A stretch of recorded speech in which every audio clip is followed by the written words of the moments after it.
मंडळी नमस्कार. मी सतीश गोपाळ कुलकर्णी. आपण पाहतात यूट्यूब चॅनल राजकारण गेलं चुलीत. आपण गेले काही भाग आपण जाणताच की स्वराज्य या मालिकेअंतर्गत आपण शिक्षण या विषयावर आपण थोडं विवेचन करतो आहोत. आज त्याचा पुढचा भाग आपण पाहू.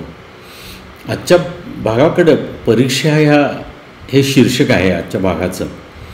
तिकडं वळण्यापूर्वी काही पार्श्वभूमी विशद करतो आणि मग आजच्या भागाकडे वळू. 1982-83 साली साधारण व्यावसायिक शिक्षणामध्ये खाजगीकरण चालू झालं, विशेषतः महाराष्ट्रामध्ये. आणि त्यानंतर मग शाळांमध्ये सुद्धा तत्पूर्वी काही शाळा असत असाव्यात खाजगी क्षेत्रामध्ये, खाजगी मॅनेजमेंटच्या काही शाळा होत्या, पण त्याला एक मोठ्या स्वरूपामध्ये मोठ्या प्रमाणावर ह्या शाळा आणि व्यावसायिक शिक्षण संस्था ह्या धडाधड चालू झाल्या. ह्याच्यामध्ये ह्या सगळ्या प्रकारांमध्ये आता आपण ह्या टप्प्यांवर येऊन हळूहळू करत ह्या टप्प्यांवर आलो की आता अकॅडमीजपर्यंत येऊन ठेपलो आहोत. आम्ही पूर्वीच्या 1-2 भागांमध्ये याच्याविषयी बोललो आहे. ह्याचा थोडक्यात आता साधारण बदलती ही साधारण आपली सामाजिक स्थिती आजकालची आणि आत्ता सध्याचं चालू असलेलं शिक्षण यांच्यामध्ये कुठंतरी सांगड तातडीनं जोड देण्याची फार गरज आहे, असं माझं वैयक्तिक मत आहे. आपण कदाचित सगळेजण याच्याशी सहमत असाल असं मला वाटतं. कारण आपण जे बघतो आहोत त्या शैक्षणिक संकुलामध्ये विद्यार्थ्यांची वर्तणूक, त्यांच्यामध्ये चाललेल्या गप्पा, त्यांची जी बोलली जाणारी जी भाषा आहे आणि एकंदरीत शिक्षणाकडे बघण्याचा त्यांचा दृष्टिकोन ह्यामध्ये प्रचंड प्रमाणावर बदल झालेले दिसतात. अभियांत्रिकी महाविद्यालयांमध्ये तर विद्यार्थ्यांच्या तोंडची भाषा जर आपण थोडी आपण एका पद्धतीनं बघितली तर आपल्याला हे जाणवेल, दर्शन संस्कृतीपेक्षा प्रत्यक्षात बोलली जाणारी भाषा आणि एकमेकात आदानप्रदान केले जाणारे जे विषय आहेत ह्यामध्ये प्रचंड प्रमाणावर सुधारांची गरज आहे. कारण ह्याचाच परिपाक म्हणून शेवटी आपल्याला समाजामध्ये आपल्या सर्व गोष्टींचा समन्वय दिसणार आहे. बोलीभाषा जेव्हा जी चांगली, मर्यादेशीर आणि योग्य, याचा अर्थ विचारांची कुठेतरी एक सांगड चांगली मनामध्ये बसलेली आहे आणि सातत्यानं ही गोष्ट दिसली पाहिजे, व्यक्त झाली पाहिजे. तेव्हा ह्या सगळ्या एका बाजूला ही आपली समाजव्यवस्था आणि दुसऱ्या बाजूला हे असणारी शैक्षणिक व्यवस्था, याच्यामध्ये प्रचंड मोठ्या प्रमाणात मोठी दरी आहे. ती भरून निघणं अत्यावश्यक आहे आणि त्यासाठी केवळ आपल्याला जे परीक्षा घेणं इतक्या गोष्टींपुरतं मर्यादित राहून चालणार नाही. म्हणूनच मी आजच्या भागाचा जो लेख लिहिला होता त्या भागाचं शीर्षक परीक्षा आहे. कारण केवळ परीक्षामधून उत्तीर्ण होणं आणि काही मार्क मिळवणं, काही गुणपत्रिका आपली दिसणं, ह्याच्याकडेच पूर्ण सगळ्यांचाच एक कल दिसतो, आग्रही दिसतात सगळेजण ह्याबाबत. दुसऱ्या बाजूला ज्या सरकारी शाळा आहेत आणि त्याचबरोबर तिथं काम करणारे शिक्षक किंवा प्राध्यापक आहेत, ह्यांना दिली जाणारी दैनंदिन स्तरावर दिली जाणारी कामं कोणकोणती आहेत याचं देखील आपण एक पाहणं गरजेचं आहे. पालकांनी देखील या ही गोष्टी पाहावी जरूर. कारण आणि इथं असहाय्यता प्रगट करून फक्त थांबून चालणार नाही. आपण ह्या गोष्टीसाठी आग्रही राहिलं पाहिजे की शिक्षक जर केवळ शैक्षणिक गोष्टींमध्येच गुंतलेला असेल, वाचन, चिंतन, मनन आणि त्याचं प्रकटीकरण वर्गांमध्ये, आणि अर्थातच जे परीक्षा पेपर्स काढले जातात, प्रश्नपत्रिका काढल्या जातात, त्यानंतर त्या तपासल्या जातात वगैरे वगैरे, ही जी एकंदरीत सगळी ही पूर्ण साखळी आहे, चेन आहे. इथं शिक्षक हा महत्त्वाचा घटक आहे आणि त्याच्या अनुषंगानं येणारा विद्यार्थी हा दुसरा महत्त्वाचा घटक आहे. त्यामुळं जर शिक्षकांना योग्य पद्धतीची कामं दिली जात असतील, केवळ शैक्षणिक कामांमध्येच त्यांची गुंतवणूक असेल, ते गुंतून राहत असतील किंवा त्याच पद्धतीची जर एन्व्हायरमेंट असेल, वातावरण तसं जर असेल, तर आपण समजू शकतो की जर काही त्याचे जे दुष्परिणाम दिसत आहेत ते केवळ शिक्षकांमुळे आहेत असं आपण निष्कर्ष काढू शकतो. पण दुसऱ्या बाजूला केवळ आपण परीक्षांवरच फोकस ठेवणार आहोत का, काय कुठं आपण ह्यामध्ये काही बदल करणार आहोत किंवा नाही. सर्वांगीण विकास जो व्हायचा आहे त्या विद्यार्थ्याचा, विद्यार्थी किंवा विद्यार्थिनीचा, त्याच्यासाठी आपण काय करायला पाहिजे हे खरोखर बघणं गरजेचं आहे. त्यामुळं परीक्षेच्या बाबतीत आजच्या विषयाबाबत बोलायचं झालं तर काही अंशी आध्यात्मिक लेखन देखील होतं माझ्या हातून. त्यामुळं आध्यात्मिक परीक्षा आणि आपल्या दैनंदिन शिक्षणामधल्या परीक्षा ह्याचा थोडासा उहापोह यामध्ये केला होता ह्या लेखामध्ये. पण त्या दुसऱ्या बाजूवर मी आज इथे जास्त बोलणार नाही. पण तरी देखील आपण व्यावहारिक शिक्षणामध्ये परीक्षा वेगवेगळ्या टप्प्यांवर घेतल्या जाणाऱ्या 3माही, 6माही, 9माही आणि वार्षिक, आणि ह्या सगळ्या गुणांचं एकत्रीकरण आणि मग निकालपत्र जाहीर करणे वगैरे वगैरे, हे सगळे जे टप्पे आहेत वार्षिक शिक्षण असेल तर. व्यावसायिक शिक्षणामध्ये, अभियांत्रिकी शिक्षणामध्ये आणखीन तर याच्या वेगळी परिस्थिती आहे. तिथं सेमिस्टर पॅटर्न असतो आणि सेमिस्टर पॅटर्न हा चालतो साधारण 4 ते 5 महिन्याचा, म्हणजे 3-3.5 महिने, 90 ते 92 दिवस इफेक्टिवली हे शिक्षण होतं. फक्त teaching is only for 90 days, working days टीचिंगसाठी असणारे, त्यामध्ये प्रॅक्टिकल्स आली. त्यामुळं तिथं आणखीन फार घाई गर्दीमध्ये ह्या गोष्टी कराव्या लागतात, ह्याची मला जाणीव आहे. पण आपण जर वार्षिक पद्धतीनं जिथं शिक्षण आणि मूल्यमापन होतं त्याविषयी आपण थोडं बोलू आधी. खरं तर ती योग्य पद्धत आहे. तर ह्या वेगवेगळ्या टप्प्यांवर फक्त आपण जे शिकवले जाणारे त्या 3माहीमध्ये, 3 किंवा 6, म्हणजे त्या 3माहीमध्ये जे विषय शिकवले जातात, टॉपिक शिकवले जातात, की ह्या टप्प्यापर्यंत शिक्षकांवर देखील हे बंधन असावं कदाचित की पहिल्या 3माहीमध्ये इतका अभ्यासक्रम पूर्ण करणं गरजेचं आहे वगैरे वगैरे. आणि त्याच्यावर विचारले जाणारे प्रश्न, विद्यार्थी स्वाभाविकपणे घोकंपट्टीवर भर देतो. त्यामध्ये आपण एक लक्षात घेतलं पाहिजे की प्रत्येक विषयाला, आता परीक्षेच्या दृष्टीनं देखील मी ही गोष्ट बोलतो किंवा सर्वसामान्यपणे देखील, अगदी 11वी 12वी 10वीच्या दृष्टीनं देखील, जिथं 10वी 12वीला बोर्डाच्या परीक्षा असतात तिथं देखील फक्त परीक्षेच्या दृष्टीनं विचार केला आपण तर वेगवेगळ्या विषयांना आपण वेगवेगळ्या पद्धतीनं पाहिलं पाहिजे. म्हणजे भौतिकशास्त्र जो विषय आहे त्याला समजण्याची पद्धत वेगळी आहे. तिथं घोकंपट्टी केवळ कामाला येत नाही, तिथं आपण तर्कबुद्धीनं विचार केला पाहिजे जास्तीत जास्त. गणितामध्ये देखील, मॅथमॅटिक्समध्ये देखील हीच गोष्ट आहे. जॉमेट्रीमध्ये थेरम्स असतील, थेरम पाठ करणं, तोंडपाठ करणं, प्रमेय पाठ करणं, ही गोष्ट मी समजू शकतो. पण किंवा गणित आणि ह्याच्यामधले पदार्थविज्ञानशास्त्रामधले काही जे फॉर्म्युले आहेत ते पाठ करणं हे ठीक आहे. पण भौतिकशास्त्राला हे तर्कप्रामाण्यानं समजून घेणं किंवा गणिताला एका विशिष्ट तर्कप्रामाण्यानं समजून घेणं, पद्धती त्या उदाहरणं सोडवायच्या, रसायनशास्त्राला पाठांतर किंवा बायोलॉजी असेल, जीवशास्त्र असेल तर तिथे फारशी पद्धत मला माहिती नाही, कारण माझा त्या विषयाचा शालेय शिक्षणानंतर संबंध आला नाही.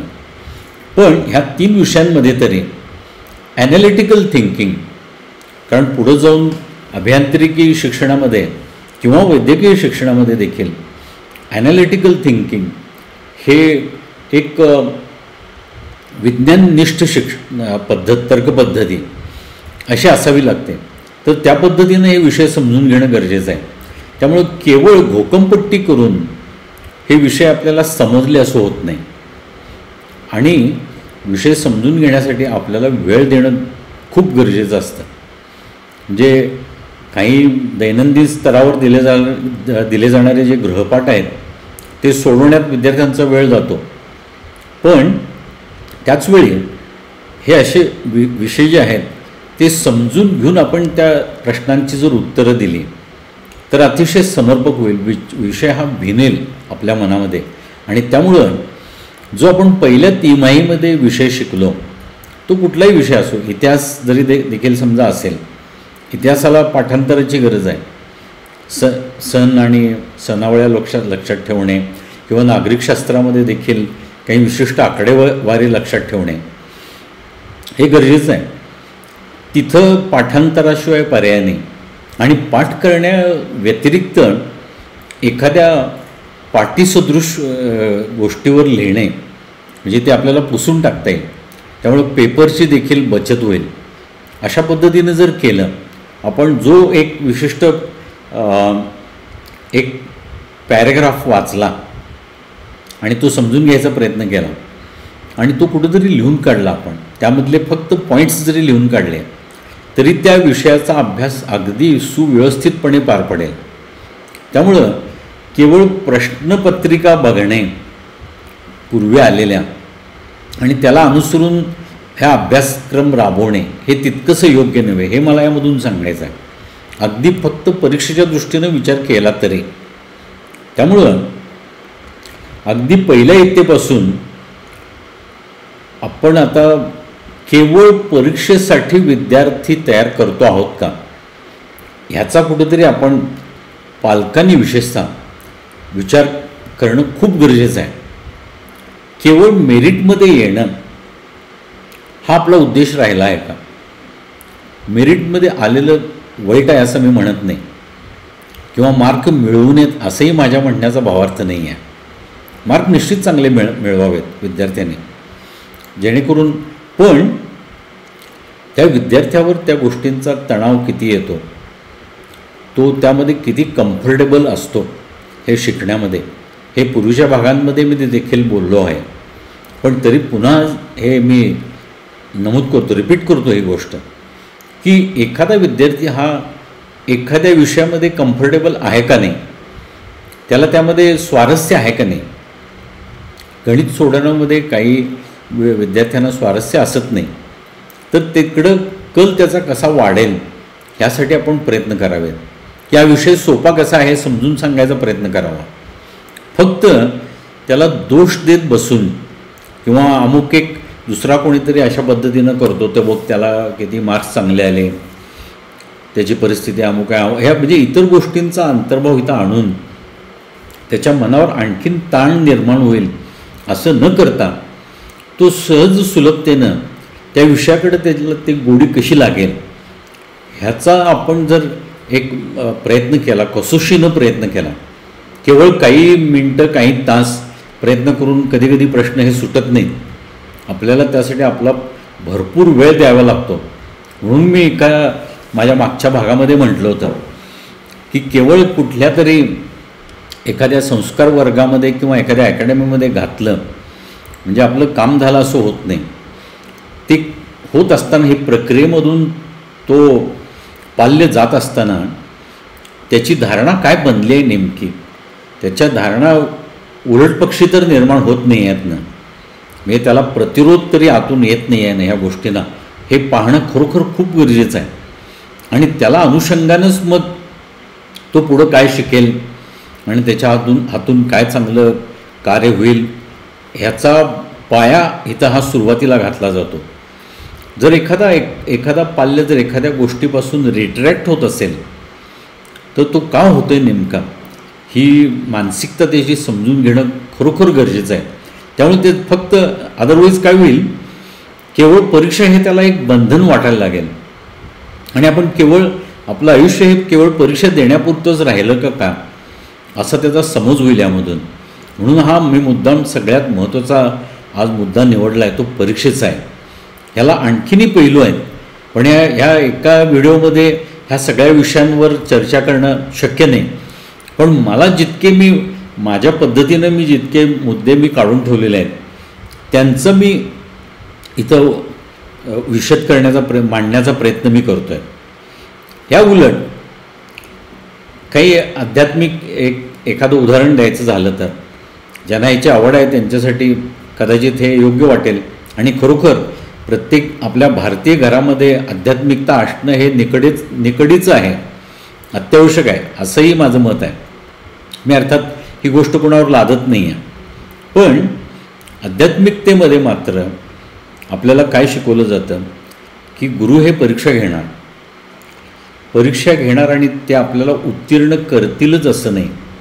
अध्यात्मामध्ये खरं सांगायचं तर ज्या परीक्षा आपण आपल्या दृष्टीनं आपण उत्तीर्ण होऊ शकलो नाही, आपण नापास झालो, ज्याचा आपल्याला चटका लागला, तीच खरी परीक्षा आणि आपण ती उत्तीर्ण झालो म्हणायचं आपण, ही खरी गोष्ट आहे. त्यामध्ये इंगित त्यामागचं हे आहे. तसंच विद्यार्थीसुद्धा आपण जर पाहिलं आपल्या दैनंदिन परीक्षेमध्ये बरेचसे त्यांनी त्या काळामध्ये बऱ्याचशा गोष्टी एकत्र केलेल्या असतात आणि परीक्षा देऊन आल्यानंतर ज्यावेळी तो पुन्हा एकदा तो प्रश्नपत्रिका तपासतो त्यावेळेला त्याला जी चूक कळते त्यातून आणखीन खरं शिक्षण चालू होतं. त्याला आपली चूक कळणं हे गरजेचं असतं. त्यामध्ये त्यानं मनामध्ये कुठली भीती बाळगता कामा नये की अरे माझं हे चुकलं, माझ्या इथं मार्क गेले. ठीक आहे, मार्क गेले असतील, पण आपली चूक समजणं परीक्षा देऊन आल्यानंतर देखील ही खरी पुढच्या शिक्षणाची पायरी असते. पुढं चांगलं शिक्षण घेण्याची ही पायरी असते. हे आपण खरोखर लक्षात ठेवणं गरजेचं आहे. जसं आपल्या इथं म्हटलं जातं मराठीमध्ये, अपयश ही यशाची पायरी असते. त्याला अनुसरूनच मी ही गोष्ट म्हणतो आहे. आपल्या घरी किती जरी सुबद्धता असेल किंवा कमी असतील काही गोष्टींच्या, तरी आपण ह्या गोष्टींचा परिणाम शिक्षणावर होऊ देता कामा नये. परीक्षा देताना आपण एका निर्धारानंच परीक्षा दिली पाहिजे, चांगल्या भावानंच परीक्षा दिली पाहिजे. भलेही चूक झाली असेल, पहिल्या तिमाहीमध्ये आपण चुकलो असू, पण ती चूक आपल्याला ज्यावेळी लक्षात आली स्वतःला, इतर कोणी मार्क आपल्याला कदाचित 0 पडले असतील एखाद्या गोष्टीला, हरकत नाही, नेहमी पुढची पायरी असते. आणि एकदा गेलेला दिवस आपला चुकांमध्ये जरी गेला तरी सुदैवानं आपल्याला ती चूक सुधारण्यासाठी पुढचा दिवस उपलब्ध असतो परमेश्वर कृपेने.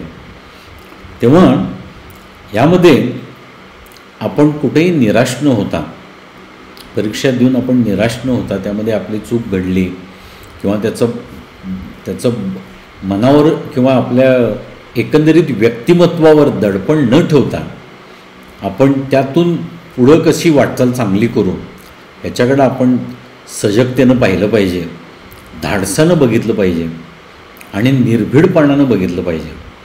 अर्थात निर्भीडपणा याचा अर्थ उद्धटपणा असा नव्हे. आपण जे कोणी आपल्याला शिक्षक शिकवत आहेत, आपल्याला जे पालक सांगत आहेत, जे शिकवत आहेत किंवा मोठी माणसं जी सांगत आहेत आपल्याला वयानं आपल्यापेक्षा, त्यांचं आपण ऐकावं, कान उघडे ठेवून ऐकावं. म्हणून मी विद्यार्थ्याच्या व्याख्येमध्ये ही गोष्ट सांगितली होती. त्यामुळं परीक्षा ह्या नेहमी उत्तीर्ण होण्यासाठीच असतात. मग ती चूक समजून घेऊन उत्तीर्ण झालो का किंवा आपण चांगल्या मार्कानं उत्तीर्ण झालो का, तेव्हा आजचा हा विषय आपण या इथंच परीक्षेचा हा विषय थांबवू. आपल्याला विषय आवडला असेल तर आपण निश्चित आपल्या सर्व मित्रपरिवाराकडे आपल्या परिजनांकडे आपण निश्चित शेअर करा, त्यांच्याशी याच्यावर हितगुज साधा आणि आपण यातून चांगला एक मार्ग ठरवून आपल्या पाल्याला विद्यार्थींना पुढं जाण्यासाठी आपण चांगला मार्ग दाखवून देऊ सगळेजण मिळून, अशी मी इथं आशा व्यक्त करतो. सर्वांना ज्यांच्या परीक्षा येऊ घातलेल्या आहेत त्यांना मी माझ्यातर्फे शुभेच्छा देतो आणि आजचा विषय हा इथं थांबवतो. पुन्हा भेटू आपण पुढच्या भागामध्ये, शिक्षण ह्याच भागामध्ये. तोपर्यंत नमस्कार.